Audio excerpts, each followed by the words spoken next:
नमस्कार, बहुत बहुत स्वागत है आप सभी का स्वदेश खबर में। टेलीकॉम मंत्री अश्विनी वैष्णव की आज टेलीकॉम सेक्टर की अलग अलग मैन्युफैक्चरिंग कंपनियों के 42 सीईओ के साथ बैठक हुई। टेलीकॉम सेक्टर के लिए प्रोडक्शन लिंक इंसेंटिव स्कीम यानी पीएलआई को लेकर यह बैठक हुई। भारत की आने वाले समय में टेक्नोलॉजी एक्सपोर्टर्स बढ़ने की तैयारी है और इसी दिशा में कई आइडिया कॉर्पोरेट जगत से भी लिए गए। 5-6 टास्क फोर्स का भी गठन किया गया। टेक्नोलॉजी में हिंदुस्तान को वर्ल्ड लीडर बनाना है, एक ग्लोबल लीडर बनाना है। इसी प्रोसेस में बहुत सारे जो इनिशिएटिव्स हैं, उन इनिशिएटिव्स में स्पेशली एक इनिशिएटिव है मैन्युफैक्चरिंग का। तो मैन्युफैक्चरिंग के लिए 42 कंपनीज के सीईओज आज यहाँ पे थे। सरकार के कई डिपार्टमेंट्स, फाइनेंस के, कॉमर्स के, नीति आयोग से, सभी जगह से ऑफिसर्स अवेलेबल थे और सभी पार्टिसिपेंट्स ने खुल के अपने व्यूज़ दिए। सबने क्लियर कंसाइज व्यूज़ दिए और उन व्यूज़ के बेसिस पे और आगे सिंप्लीफिकेशन करना हो, जैसे 5-6 टास्क फोर्सेस बनी है। एक टास्क फोर्स बनी है रिगार्डिंग टेस्टिंग एंड सर्टिफिकेशन, कैसे टेस्टिंग एंड सर्टिफिकेशन को और आसान बनाया जाए, कम कॉस्ट में आए। फिर एक टास्क फोर्स बनी कि 4 या 5 चिप सेट्स को आइडेंटिफाई करके उसका डेवलपमेंट हिंदुस्तान में हो और उसकी मैन्युफैक्चरिंग हिंदुस्तान में हो। ऑलरेडी सेमीकंडक्टर प्रोग्राम अच्छी प्रोग्रेस कर रहा है, इससे उसको डोवटेल किया जाए। तो ये तो रही टेलीकॉम मंत्रालय की बात, लेकिन आज इंडियन बैंकिंग एसोसिएशन के इवेंट में बैंक ऑफ बड़ौदा के एमडी और सीईओ संजीव चड्डा ने हमारे संवाददाता अंकुर मिश्रा से खास बातचीत में कहा, ब्याज दरों में बढ़त का ट्रेंड जारी रह सकता है। ब्याज दरें स्थिर होने में थोड़ा वक्त लगेगा। आइए सुनवाते हैं खास कॉन्वर्सेशन।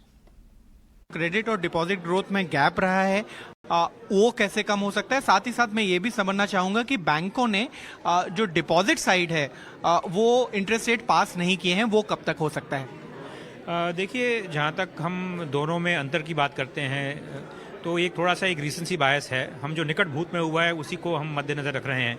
यदि हम आज से 12-18 महीने पहले की दिशा को देखें तो तब इससे बिल्कुल विपरीत था। डिपॉजिट ग्रोथ जो है वो अधिक थी और लोन ग्रोथ जो है कम थी। उसकी वजह से आज की तिथि में जो बैंक हैं उनका क्रेडिट डिपॉजिट रेशो काफ़ी जो है कंफर्टेबल है। इसलिए कुछ क्वार्टर्स तक यदि एडवांसेस की ग्रोथ रेट डिपॉजिट से बेहतर रहती है तो उसमें कोई नुकसान नहीं है। परंतु मेरे विचार में जैसे कि हम अगले वर्ष में आएंगे तो जो ये रेट जिनकी दर है बढ़ने की वो लगभग बराबर हो जानी चाहिए। और उसका जो संबंध आपके दूसरे सवाल से है कि जैसे जैसे जो है डिपॉजिट रेट्स बढ़ेंगे और इन्फ्लेशन एडजस्टेड बेसिस पे पॉजिटिव होंगे तो डिपॉजिट्स की अट्रैक्टिवनेस भी बढ़ जाएगी। उससे उनकी जो बढ़ोतरी की जो दर है उसमें वृद्धि होगी। राइट। मॉनेटरी पॉलिसी भी अगले हफ्ते है, यहाँ पर किस तरीके की उम्मीद लगानी चाहिए? क्या उम्मीद यही है कि इंटरेस्ट रेट फर्दर और बढ़ेंगे? देखिए, यदि हम विश्व का परिप्रेक्ष्य देखें तो ये हम देखेंगे कि हर जगह जो है इन्फ्लेशन की दर जो है जो इस गति पे बढ़ रही थी उसमें कमी आई है। जो फेड के जो अध्यक्ष हैं उन्होंने भी कहा है कि हो सकता है आगे चलते हुए जो वृद्धि की जो दर है उसमें कमी आए। तो मेरे विचार में हिंदुस्तान में भी जो स्थिति है उससे बहुत विभिन्न नहीं है।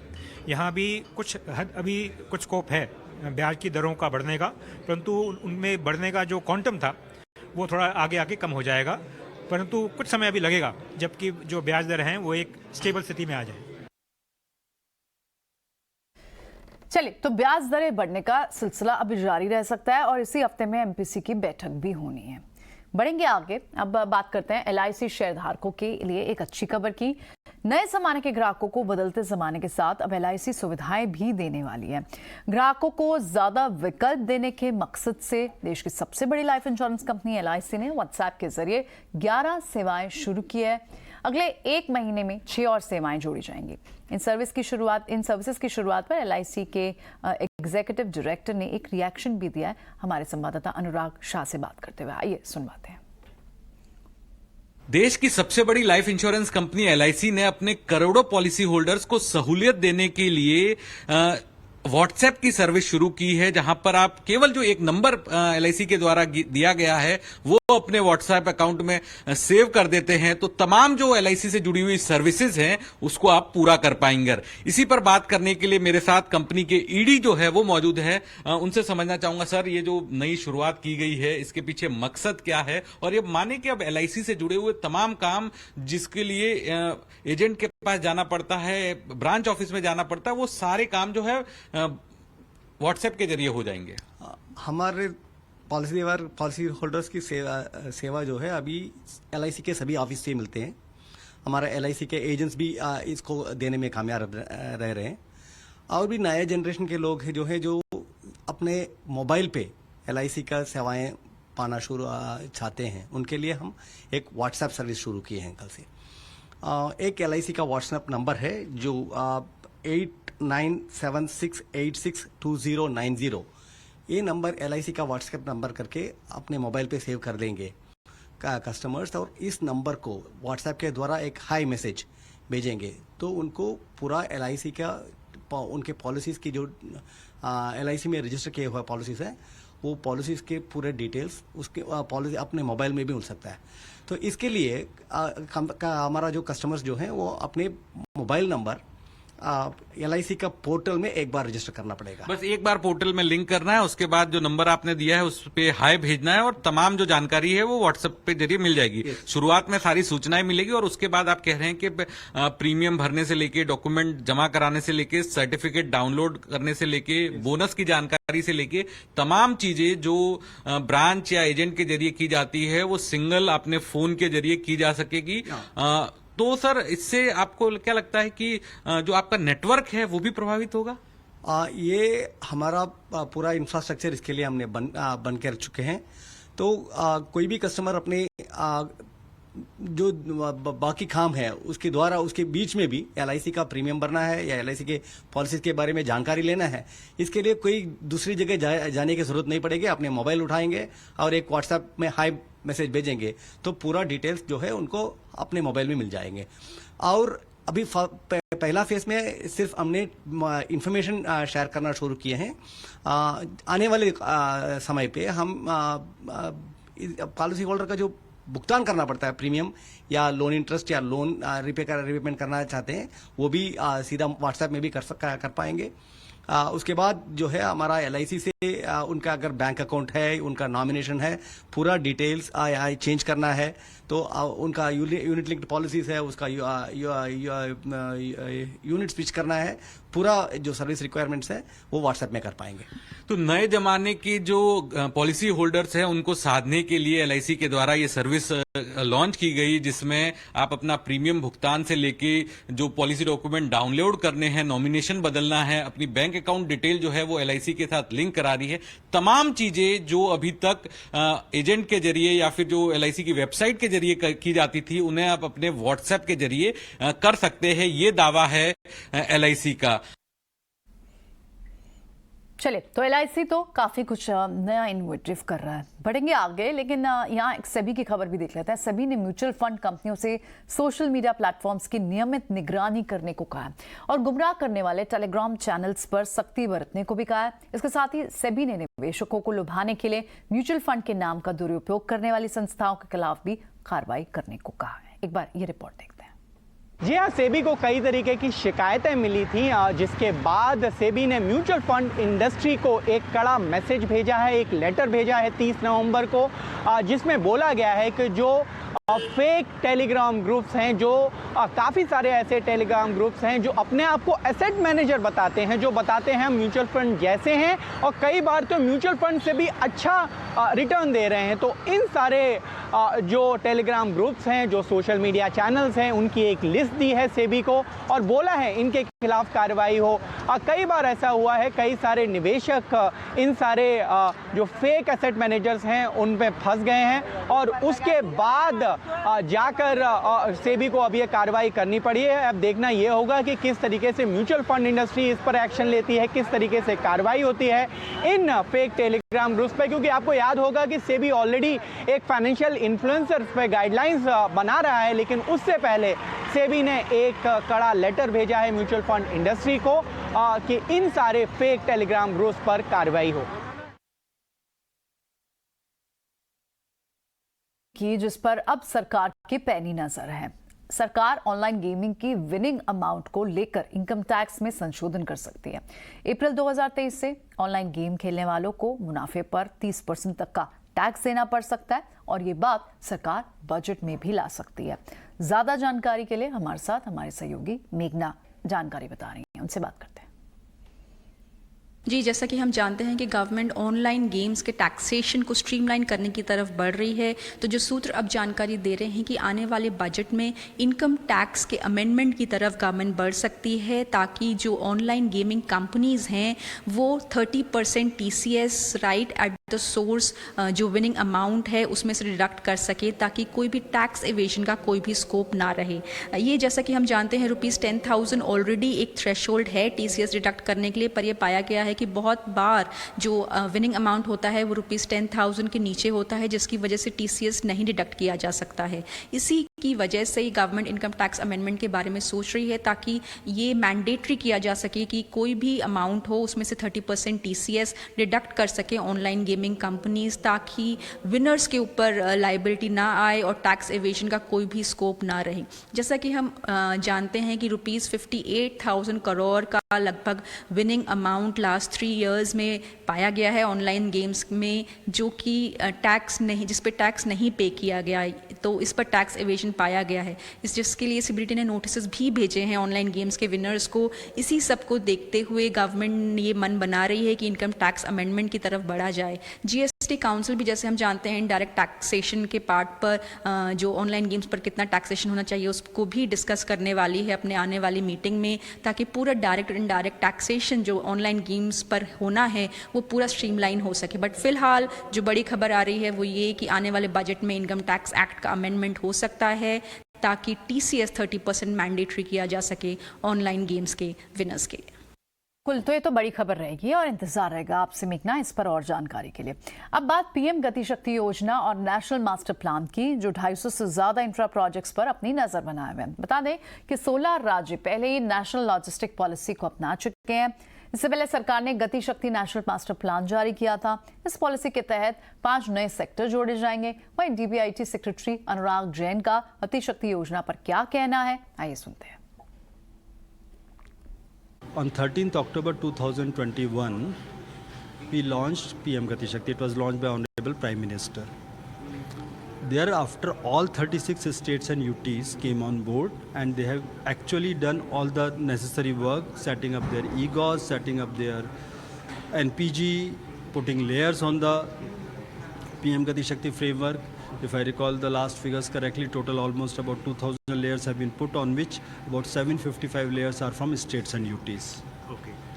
So PM Gati Shakti they have onboarded. To complement that, this year on 17th September 2022, Honorable Prime Minister launched the National Logistic Policy. What it does, it provides the complementary things to the infrastructure PM Gati Shakti portal, National Master Plan. It provides for improving the processes, it provides for improving the skilled manpower, it provides for improving the technology involved in this. Okay. So these are kind of things. So national logistic policy is in place, and that is how most of the things will improve. और अब बात एक और emergency landing की, जो SpiceJet के विमान को कोची में करनी पड़ी। बताया जा रहा है कि विमान जद्दा से आ रहा था। हाइड्रोलिक खराबी के बाद विमान को कोची एयरपोर्ट पर लैंड कराना पड़ा। विमान में क्रू के 6 सदस्य सहित लगभग 200 यात्री सवार थे। उड़ान के दौरान इसमें हाइड्रोलिक खराबी की शिकायत सामने आई। अधिकारियों ने कहा कि सऊदी अरब के जद्दा से विमान में जब ये खराबी की बात हुई तो इमरजेंसी लैंडिंग की बात आई और केरला के कोची हवाई अड्डे पर यह आपातकालीन लैंडिंग करानी पड़ी। राहत की बात है कि सभी यात्री सुरक्षित हैं।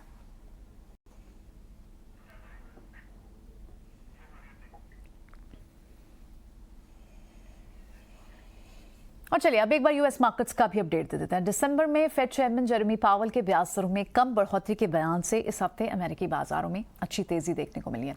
टेक शेयरों में खरीदारी से नैस्डैक में करीब 3% की बढ़त रही है। S&P में 2% का उछाल देखने को मिला है। डाउ भी 34,500 के पास बंद होने में कामयाब रहा है। अमेरिका में IT कंपनियों में लगातार जो ले ऑफ की बात हो रही है, लेकिन उसके बावजूद जो एक इंपॉर्टेंट जॉब्स डेटा आया था शुक्रवार को, वहां नौकरियां बढ़ी हैं। 2,63,000 कर्मचारियों को नौकरी मिली है, जो कि एनालिस्ट के अनुमान से बेहतर है। और मेजर सेक्टर्स जहां अच्छी नौकरियां देखी गई वो लेजर, हॉस्पिटैलिटी और हेल्थ केयर सेक्टर है।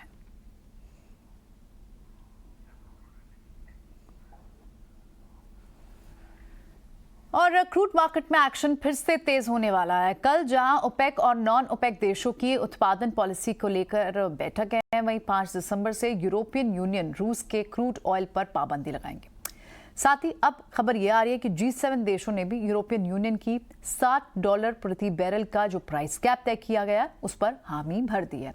रूस के ऑयल पर $60 प्रति बैरल का प्राइस कैप रखने पर सहमति बनी है और जितने भी पश्चिम देश हैं रूस की क्रूड ऑयल से होने वाली आमदनी कम करने के लिए ये कैप लगाना चाह रहे हैं, क्योंकि यूक्रेन पर रूस की इस मनमानी को रोका जा सके और इस तरह से इन कदमों से, प्राइस कैप जैसे कदमों से एनर्जी मार्केट में भी स्थिरता लौटेगी।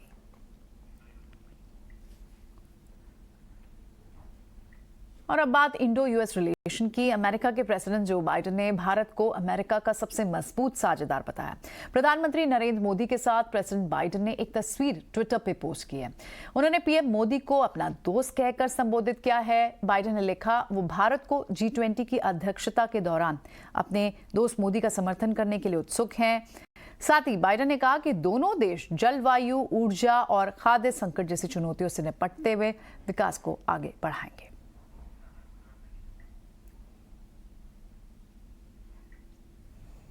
और अब बात गुजरात विधानसभा चुनाव की। यहां ज्यादा से ज्यादा सीटों को हासिल करने की कोशिश में जुटी राजनीतिक पार्टियों के पास आम जनता को लुभाने और प्रचार करने का आखिरी दिन था। पीएम मोदी का प्रचार अभियान गुजरात में भले ही खत्म हो गया, लेकिन आखिरी दिन पर मैदान में कई दिग्गज नेता नजर आए। बीजेपी की तरफ से यूपी के मुख्यमंत्री योगी आदित्यनाथ दिखे, केंद्रीय मंत्री स्मृति ईरानी दिखाई दी, तो वहीं दूसरी पार्टियों के भी नेता मैदान में मौजूद थे। आम आदमी पार्टी के नेता भगवंत मान भी पार्टी प्रत्याशी के लिए वोट मांगते हुए दिखाई दिए।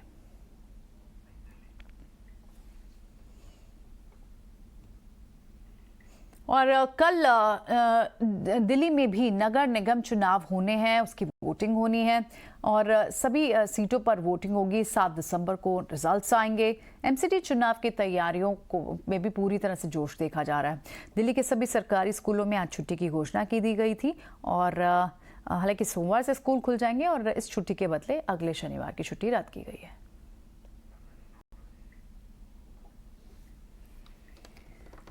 और अब बात करते हैं कुछ और राजनीतिक खबरों की। 7 दिसंबर से शुरू हो रहे संसद के शीतकालीन सत्र से पहले सोनिया गांधी के आवास पर कांग्रेस संसदीय रणनीति समूह की बैठक हुई, जिसमें कांग्रेस अध्यक्ष मल्लिकार्जुन खड़गे, अधीर रंजन चौधरी, केसी वेणुगोपाल, जयराम रमेश समेत कई बड़े कांग्रेसी नेता मौजूद रहे। संसद का शीतकालीन सत्र इस साल 7 दिसंबर से 29 दिसंबर तक आयोजित किया जाएगा और केंद्रीय संसदीय कार्य मंत्री ने पहले घोषणा की थी।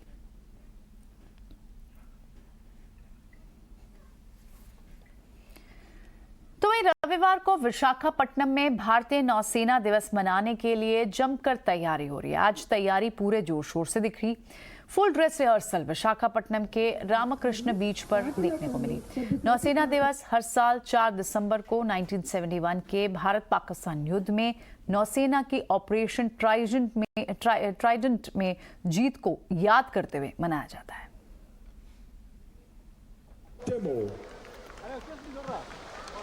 Ladies and gentlemen, watch out for the Hawks right ahead. Helicopter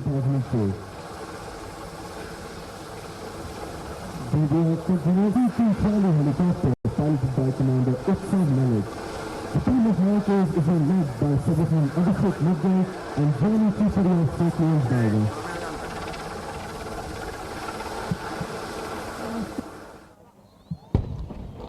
Ladies and gentlemen, witness that the explosive has been remotely detonated by the frogmen during extraction or ముందు ఉన్న 2 ISVలచే FICలు లీడ్ చేయబడతాయి। और अब बात फीफा वर्ल्ड कप की। Qatar में खेले जा रहे फीफा वर्ल्ड कप आज से नॉकआउट स्टेज में पहुंच गया। पहले प्री क्वार्टर मुकाबले में इंडियन टाइम के हिसाब से 8:30 बजे एक इंपॉर्टेंट मैच है नीदरलैंड्स और अमेरिका के बीच। 12:30 बजे अर्जेंटीना और ऑस्ट्रेलिया के बीच और रविवार को फ्रांस और पोलैंड के बीच मुकाबला है। सोमवार को प्री क्वार्टर फाइनल में मुकाबले में जापान और क्रोएशिया के बीच मुकाबला है और 6 दिसंबर को ब्राजील और दक्षिण कोरिया के बीच और मोरक्को और स्पेन के बीच मुकाबला है। आखिरी प्री क्वार्टर मैच 7 दिसंबर को पोर्चुगल और स्विट्जरलैंड के बीच होना है और 9 दिसंबर से क्वार्टर फाइनल का दौर शुरू हो जाएगा।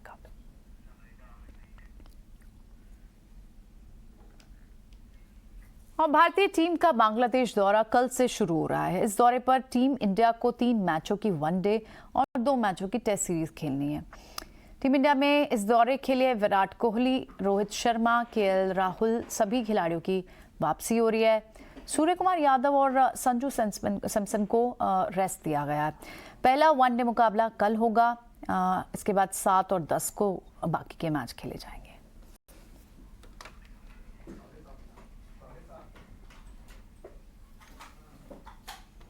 और अब बात भारत के गर्व की।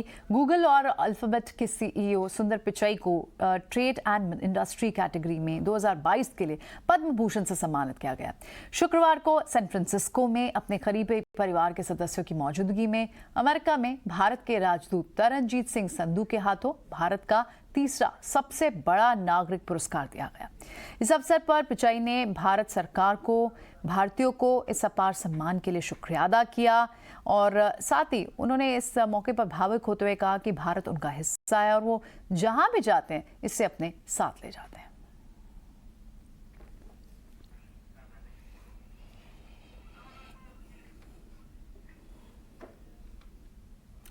और online hotel booking company OYO अपने 600 कर्मचारियों की छंटनी करने वाली है। कंपनी ने शनिवार को अपने एक बयान में कहा कि वो टेक्नोलॉजी और कॉर्पोरेट क्षेत्र में 600 नौकरियों की कटौती करेंगे और साथ ही मैनेजमेंट टीम में करीब 250 लोगों की भर्ती भी करेगी।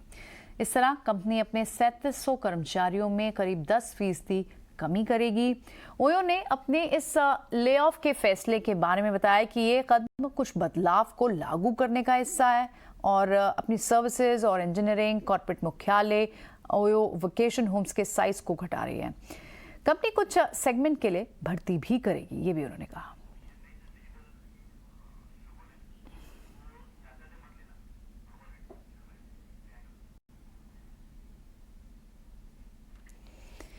और अब बात डिजिटल इंडिया की बढ़ती साख की साफ तौर पर जो दिख रही है, शादियों में शगुन का चढ़ावा आप इस तरह से भी दे सकते हैं।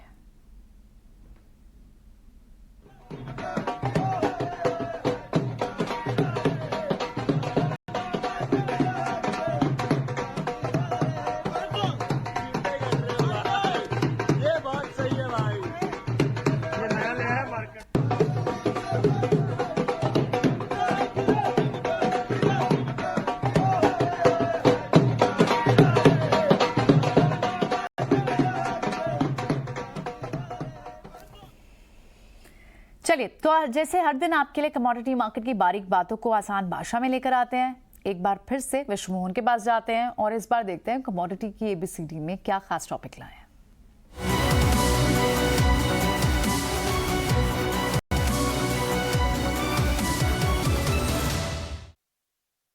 आज हम ऑप्शंस की बात करने वाले हैं क्योंकि कमोडिटी में जिस तरह की वॉलेटिलिटी बढ़ गई है और खास करके जिस तरह की लिक्विडिटी आ गई है, क्रूड हो या गोल्ड मिनी हो या सिल्वर का बेस कॉन्ट्रैक्ट है, वो वहाँ के ऑप्शंस में ज़बरदस्त वॉल्यूम देखने को मिल रहा है। तो ऐसे में ऑप्शंस को समझना बेहद ज़रूरी है।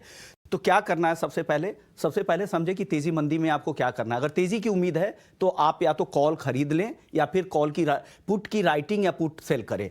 वहीं अगर आपको लग रहा है कि नहीं बाजार में गिरावट आने वाली है तो आप पुट खरीदें या फिर कॉल को बेच देंगे या कॉल राइटिंग करें। अब होता क्या है कि अलग अलग प्राइसेस जो भी इंस्ट्रूमेंट, मान लीजिए आप गोल्ड खरीद रहे हैं, गोल्ड अगर 50,000 का उसका अंडरलाइंग प्राइस है तो उसके अलग अलग स्ट्राइक पे वहाँ पे एक 100 रुपए के फर्क पर आपको 100 रुपए के इंटरवल पे आपको अलग अलग स्ट्राइक के प्रीमियम होंगे। तो वो प्रीमियम अगर आप बायर है तो आपको बाई करना है। तो अगर आप ऑप्शंस राइटर है तो आपके लिए जो जोखिम होगा वो आपके लिए पूरा मार्जिन होगा जैसे फ्यूचर्स में होता है, लेकिन सिर्फ बायर है तो आपके लिए मुनाफे की तो असीमित संभावना रहेगी, लेकिन आपके लिए सिर्फ प्रीमियम देना पड़ेगा। लेकिन प्रीमियम का भाव किन किन चीज़ों पे सबसे ज़्यादा असर होता है ये जानना बहुत ज़रूरी है। सबसे ज़्यादा असर होता है कि जो आपका जो अंडरलाइंग स्टॉक है या कमोडिटी है, मान लीजिए गोल्ड आपका अंडरलाइंग है और आप गोल्ड के ऑप्शंस में ट्रेड कर रहे हैं, तो गोल्ड के भाव में किस तरह की चाल रहती है वो उसका असर सबसे ज़्यादा रहता है। गोल्ड का भाव अगर आप इन द मनी ले रहे हैं तो हो सकता है कि इन द मनी रहने पर इसकी इंट्रिंसिक वैल्यू एक्सपायरी तक भी बनी रहेगी, तो उसके प्रीमियम कम तेज़ी से गिरते हैं, कम तेज़ी से इरोड होते हैं। वहीं अगर आप आउट ऑफ मनी या एट द मनी लेते हैं तो एक्सपायरी जैसे जैसे नजदीक आएगी आएगी उस समय आपके प्रीमियम के भाव तेजी से गलने लगेंगे। तो ये आपको ध्यान में रखना होगा। साथ ही आपको ये भी देखना होगा कि टाइम वैल्यू क्या है, एक्सपायरी से और जब आपने खरीदा उसके बीच में कितना समय बचा हुआ है। तो जैसे जैसे आप एक्सपायरी के नजदीक जाते जाएंगे आपके प्रीमियम तेजी से कम होते जाएंगे। फिर आप आईवी जरूर देखिए, इंप्लाइड वॉलेटिलिटी जो होती है वो, हालांकि इसके जो फॉर्मूला है वो ब्लैक शोल मेथड से कैलकुलेट की जाती है, वो काफी कॉम्प्लिकेटेड है, लेकिन आपको बने बनाए आपको एक्सचेंज के वेबसाइट पर भी आपको दिख जाते हैं। तो आईवी देख लीजिए, आईवी जितना रहेगा उतनी आप समझिए कि आपके प्रीमियम काफी उतार चढ़ाव रहेगा, तो उसमें आपको काम करने में मजा आएगा। तो इन कुछ चीजों का आप ध्यान रखेंगे तो ऑप्शंस के प्रीमियम को आप सही तरीके से एनालाइज कर पाएंगे और ऑप्शंस में बेहतर ट्रेड कर पाएंगे।